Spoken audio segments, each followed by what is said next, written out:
નમસ્કાર ખેડૂત મિત્રો, આપણે ધારી તાલુકાના ફાચરિયા ગામમાં છીએ હાલમાં.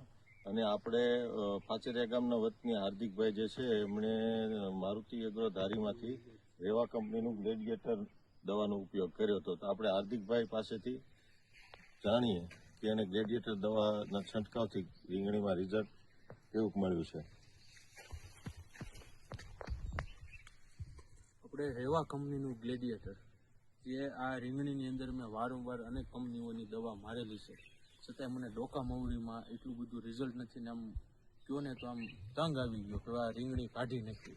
પણ મને તારીમાંથી મારુતિ એગ્રોમાંથી ભલામણ થઈ એક મિત્રની કે હું ત્યાં ગયો લેવા માટે, એટલે મને સાહેબે કીધું કે આ ગ્લેડિયેટર એકવાર તમે એનો ઉપયોગ કરો પછી તમે એનું રિઝલ્ટ જો. એનું એ મેં વાપર્યા પછી મને ત્રીજા દિવસે ડોકા મવડીની અંદર એવું સરસ મજાનું રિઝલ્ટ મળ્યું કે અંદર એ મરી ગઈ. અત્યાર સુધીમાં મેં બહુ બધી અલગ અલગ કંપનીની દવા મારી પણ આવું રિઝલ્ટ મળ્યું નથી. અને બીજું એની ઉણપ છે, હાલ ફૂલ છે, બહુ સરસ થઈ ગયું છે અત્યારે મારે. તો તમે ખેડૂત મિત્રોને ભલામણ કરશો કે રીંગણીમાં વપરાય દવા? પહેલી હું કહું ખેડૂતને એકવાર ચોક્કસ આને તમે ટ્રાય કરો, પહેલી પસંદ લો, બીજું બધું રહેવા દો. તમે ગમે એવડો પંપ હોય આની આગળ એ ટૂંકો પડશે. આ મારો ખુદનો અનુભવ છે. અને ખેડૂત એક કહે છે હું કોઈ કંપનીનો માણસ નથી, હું ખેડૂત છું. તો મારે ખેડૂત ભાઈઓને એટલી નમ્ર વિનંતી છે, એકવાર આને અપનાવજો, પછી તમને જે લાગે એ કરજો.